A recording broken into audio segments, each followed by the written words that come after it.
Assalamu alaikum, ардактуу алаш журту. Қазір Конституцияның жаңа жобасын халыққа түсіндіру жұмысы жүріп жатыр.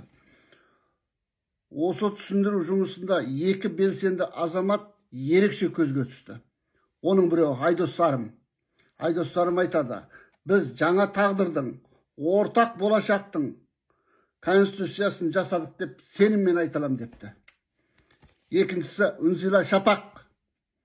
Үнзила Шапақ былай дейді: "Мемлекеттің кімге және не үшін қызмет ететінін айқындайтын құжат" депті жаңа Конституцияны.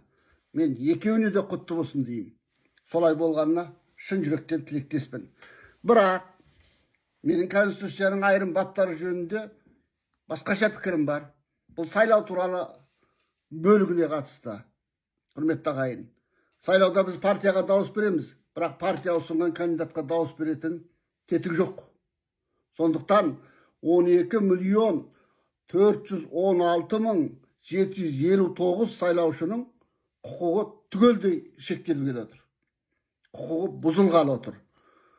Сондықтан мен осы екі азаматты, екеуі де Конституциялық кеңестің мүшесі, реформа жөніндегі жұмыс тобының мүшесі Айдос Сарым мен Үнзила Шапақты осы сайлауға қатысты мәселе бойынша және Конституцияның өзге де баптары бойынша тікелей эфирден дебатқа шақырам.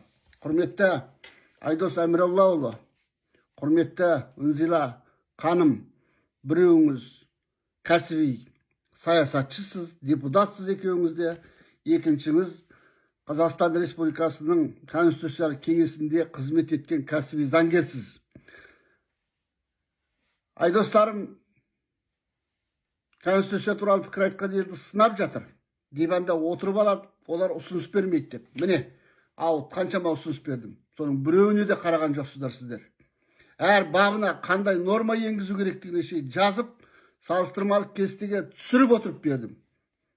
Айдос Сарымның қаншама мәрте қабылдауын сұрадым. Үнзила Шапақтың қаншама мәрте қабылдауын сұрадым. Біреуін де қабылдаған жоқ. Ендеше мен осы екі азаматты тікелей эфирде өтетін дебатқа, жекпе-жекке шақырам. Егер шынымен де сіздер осындай құжат жасап жатқан болсаңыздар, келіңіздер. Ашық алаңда пікір сайыс жүргізейік.